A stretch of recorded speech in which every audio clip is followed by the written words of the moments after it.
गणेशाय नमः। संकष्टी गणेश चतुर्थी व्रत करने से घर परिवार में आ रही विपदा दूर होती है। कई दिनों से रुके मांगलिक कार्य संपन्न होते हैं तथा भगवान श्री गणेश असीम सुखों की प्राप्ति कराते हैं। माह की किसी भी चतुर्थी के दिन भगवान श्री गणेश की पूजा के दौरान संकष्टी गणेश चतुर्थी व्रत की कथा पढ़ना अथवा सुनना जरूरी होता है।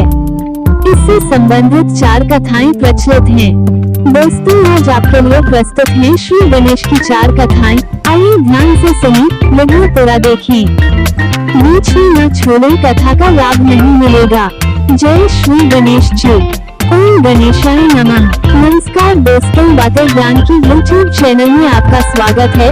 इस चैनल के द्वारा भक्ति, ईश्वर कथा, पौराणिक कथाएं, पूरक कहानियाँ और ज्ञानवर्धक कहानियों का विशेष संकलन आपको मिलेगा और आप ऐसे ही ज्ञानवर्धक वीडियो देख पाएंगे। कृपया चैनल को सब्सक्राइब करें, वीडियो को शेयर करें और अपना बहुमूल्य साथ बनाए रखें।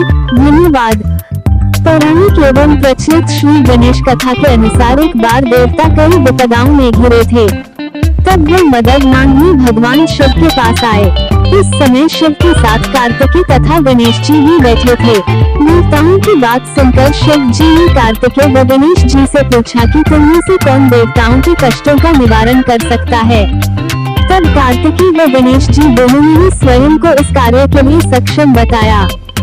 इस पर भगवान शिव ने दोनों की परीक्षा लेते हुए कहा कि तुम दोनों में से जो सबसे पहले पृथ्वी की परिक्रमा करके आएगा वही देवताओं की मदद करने जाएगा।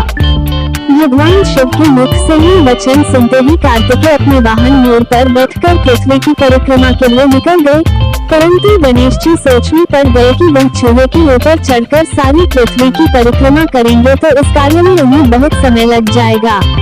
तभी उन्हें एक उपाय सूझा। गणेश अपने स्थान से उठे और अपने माता पिता की 7 बार परिक्रमा करके वापस बैठ गए। परिक्रमा करके लौटने पर कार्तिकेय स्वयं को विजेता बताने लगे। तब शिव जी ने श्री गणेश से पृथ्वी की परिक्रमा न करने का कारण पूछा। तब गणेश ने कहा, माता पिता के चरणों में ही समस्त लोक हैं। ये सुनकर भगवान शिव ने गणेश जी को देवताओं के संकट दूर करने की आज्ञा दी। इस प्रकार भगवान शिव ने गणेश जी को आशीर्वाद दिया कि चतुर्थी के दिन जो तुम्हारा पूजन करेगा और रात्रि में चंद्रमा को अर्घ्य देगा उसके तीनों ताप यानी दैहिक ताप, दैविक ताप तथा भौतिक ताप दूर होंगे। इस व्रत को करने से व्रतधारी के सभी तरह के दुख दूर होंगे और उसे जीवन के भौतिक सुखों की प्राप्ति होगी। चारों तरफ से मनुष्य की सुख समृद्धि बढ़ेगी, पुत्र पौत्रादि ऐश्वर्य की कमी नहीं रहेगी। दूसरी कथा। एक समय की बात है, राजा हरिश्चंद्र के राज्य में एक कुम्हार था। वो मिट्टी के बर्तन बनाता, लेकिन वे कच्चे रह जाते थे। एक पुजारी की सलाह पर उसने इस समस्या को दूर करने के लिए एक छोटे बालक को मिट्टी के बर्तनों के साथ आवा में डाल दिया। उस दिन संकष्टी चतुर्थी का दिन था। उस बच्चे की माँ अपने बेटे के लिए परेशान थी। उसने गणेश जी से बेटे की कुशलता की प्रार्थना की। दूसरे दिन जब कुम्हार ने सुबह उठकर देखा तो आवा में उसके बर्तन तो पक गए थे, लेकिन बच्चे का बाल बांका भी नहीं हुआ था। वो डर गया और राजा के दरबार में जाकर सारी घटना बताई। इसके बाद राजा ने उस बच्चे और उसकी मां को बुलवाया तो मां ने सभी तरह के विघ्न को दूर करने वाली संकष्टी चतुर्थी का वर्णन किया। इस घटना के बाद से महिलाएं संतान और परिवार के सौभाग्य के लिए संकट चौथ का व्रत करने लगी। तीसरी कथा। एक समय की बात है कि विष्णु भगवान का विवाह लक्ष्मी जी के साथ निश्चित हो गया। विवाह की तैयारी होने लगी। सभी देवताओं को निमंत्रण भेजे गए, परंतु गणेश जी को निमंत्रण नहीं दिया, कारण जो भी रहा हो। अब भगवान विष्णु की बारात जाने का समय आ गया। सभी देवता अपनी पत्नियों के साथ विवाह समारोह में आए। उन सबने देखा कि गणेश जी कहीं दिखाई नहीं दे रहे हैं। तब वे आपस में चर्चा करने लगे कि क्या गणेश जी को नहीं मिलता है या स्वयं गणेश जी ही नहीं आए हैं। सभी को इस बात पर आश्चर्य होने लगा। तभी सबने विचार किया कि विष्णु भगवान से ही इसका कारण पूछा जाए। विष्णु भगवान से पूछने पर उन्होंने कहा कि हमने गणेश जी के पिता भोलेनाथ महादेव को न्योता भेजा है। यदि गणेश जी अपने पिता के साथ आना चाहते तो आ जाते, अलग से न्योता देने की कोई आवश्यकता भी नहीं थी। दूसरी बात यह है कि उनको 1.25 मन मूंग सवा मन चावल, सवा मन घी और सवा मन लड्डू का भोजन दिन भर में चाहिए। यदि गणेश जी नहीं आएंगे तो कोई बात नहीं, दूसरे के घर जाकर इतना सारा खाना पीना अच्छा भी नहीं लगता। इतनी वार्ता कर ही रहे थे कि किसी एक ने सुझाव दिया, यदि गणेश जी आ भी जाएं तो उनको द्वारपाल बनाकर बैठा देंगे कि आप घर की याद रखना। आप तो चूल्हे पर बैठकर धीरे धीरे चलोगे तो बारात से बहुत पीछे रह जाओगे। ये सुझाव भी सबको पसंद आ गया, तो विष्णु भगवान ने भी अपनी सहमति दे दी। होना क्या था कि इतने में गणेश जी वहां आ पहुंचे और उन्हें समझा बुझाकर घर की रखवाली करने बैठा दिया। बारात चल दी, तब नारद जी ने देखा कि गणेश जी तो दरवाजे पर ही बैठे हुए हैं, तो वे गणेश जी के पास गए और रुकने का कारण पूछा। गणेश जी कहने लगे कि विष्णु भगवान ने मेरा बहुत अपमान किया है। नारद जी ने कहा कि आप अपनी मूषक सेना को आगे भेज दें, तो वह रास्ता खोद देगी जिससे उनके वाहन धरती में धंस जाएंगे, तब आपको सम्मानपूर्वक बुलाना पड़ेगा। अब तो गणेश जी ने अपनी मूषक सेना जल्दी से आगे भेज दी और सेना ने जमीन पोली कर दी। जब बारात वहां से निकली तो रथों के पहिए धरती में धंस गए। लाख कोशिश करी, परंतु पहिए नहीं निकले। सभी ने अपने अपने उपाय किए, परंतु पहिए तो नहीं निकले, बल्कि जगह जगह से टूट गए। किसी की समझ में नहीं आ रहा था कि अब क्या किया जाए। तब तो नारद जी ने कहा, आप लोगों ने गणेश जी का अपमान करके अच्छा नहीं किया। यदि उन्हें मना कर लाया जाए तो आपका कार्य सिद्ध हो सकता है और यह संकट टल सकता है। शंकर भगवान ने अपने दूत नंदी को भेजा और वे गणेश जी को लेकर आए। गणेश जी का आदर सम्मान के साथ पूजन किया, तब कहीं रथ के पहिए निकले। अब रथ के पहिए निकल को गए, परंतु वे टूट फूट गए, तो उन्हें सुधारे कौन? पास के खेत में खाती काम कर रहा था, उसे बुलाया गया।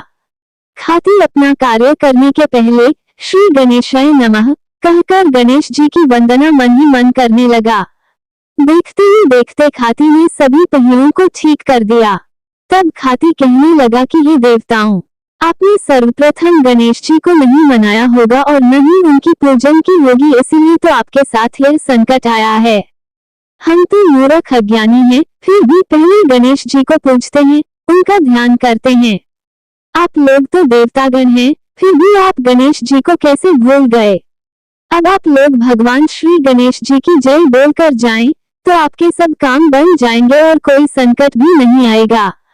ऐसा कहते हुए बारात वहां से चल दी और विष्णु भगवान का लक्ष्मी जी के साथ विवाह संपन्न करा के सभी सकुशल घर लौट आए।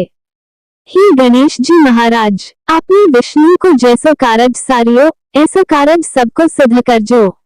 बोलो गजानन भगवान की जय। चौथा कथा। श्री गणेश चतुर्थी व्रत की पौराणिक कथा के अनुसार एक बार भगवान शिव तथा माता पार्वती नर्मदा नदी के किनारे बैठे थे। वहीं माता पार्वती ने भगवान शिव से समय व्यतीत करने के लिए चौपर खेलने को कहा।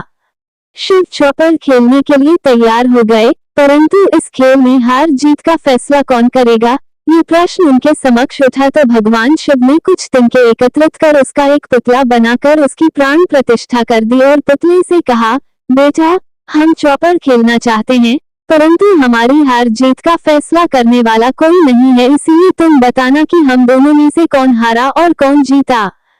उसके बाद भगवान शिव और माता पार्वती का चौपर खेल शुरू हो गया। ये खेल 3 बार खेला गया और संयोग से तीनों बार माता पार्वती ही जीत गईं। खेल समाप्त होने के बाद बालक से हार जीत का फैसला करने के लिए कहा गया, तो उस बालक ने महादेव को विजयी बताया। ये सुनकर माता पार्वती क्रोधित हो गईं और क्रोध में उन्होंने बालक को लंगड़ा होने, कीचड़ में पड़े रहने का श्राप दे दिया। बालक ने माता पार्वती से माफी मांगी और कहा कि यह मुझसे अज्ञानतावश ऐसा हुआ है, मैंने किसी द्वेष भाव में ऐसा नहीं किया। बालक द्वारा क्षमा मांगने पर माता ने कहा, यहाँ गणेश पूजन के लिए नागकन्याएं आएंगी, उनके कहे अनुसार तुम गणेश व्रत करो, ऐसा करने से तुम मुझे प्राप्त करोगे। ये कहकर माता पार्वती शिव के साथ कैलाश पर्वत पर चली गईं। 1 वर्ष के बाद उस स्थान पर नागकन्याएं आईं। तब नागकन्याओं से श्री गणेश के व्रत की विधि मालूम करने पर उस बालक ने 21 दिन लगातार गणेश जी का व्रत किया। उस उसकी श्रद्धा से गणेश जी प्रसन्न हुए। उन्होंने बालक को मनोवांछित फल मांगने के लिए कहा। उस पर उस बालक ने कहा, हे विनायक, मुझमें इतनी शक्ति दीजिए कि मैं अपने पैरों से चलकर अपने माता पिता के साथ कैलाश पर्वत पर पहुंच सकूं और वे ये देख प्रसन्न हूं। तब बालक को वरदान देकर श्री गणेश अंतर्ध्यान हो गए। इसके बाद वह बालक कैलाश पर्वत पर पहुंच गया और कैलाश पर्वत पर पहुंचने की अपनी कथा उसने भगवान शिव को सुनाई। चौपर वाले दिन से माता पार्वती शिवजी से विमुख हो गई थी, अतः देवी के रुष्ट होने पर भगवान शिव ने भी बालक के बताए अनुसार 21 दिनों तक श्री गणेश का व्रत किया। इस व्रत के प्रभाव से माता पार्वती के मन से भगवान शिव के लिए जो नाराजगी थी वह समाप्त हो गई। तब ये व्रत विधि भगवान शंकर ने माता पार्वती को बताई। ये सुनकर माता पार्वती के मन में भी अपने पुत्र कार्तिकेय से मिलने की इच्छा जागृत हुई। तब माता पार्वती ने भी 21 दिन तक श्री गणेश का व्रत किया तथा दूर्वा, फूल और लड्डुओं से गणेश जी का पूजन अर्चन किया। व्रत के 21वें दिन कार्तिकेय स्वयं माता पार्वती जी से आ मिले। उस दिन से श्री गणेश चतुर्थी का ये व्रत समस्त मनोकामनाओं की पूर्ति करने वाला व्रत माना जाता है। इस व्रत को करने से मनुष्य के सारे कष्ट दूर होकर मनुष्य को समस्त सुख सुविधाएं प्राप्त होती हैं।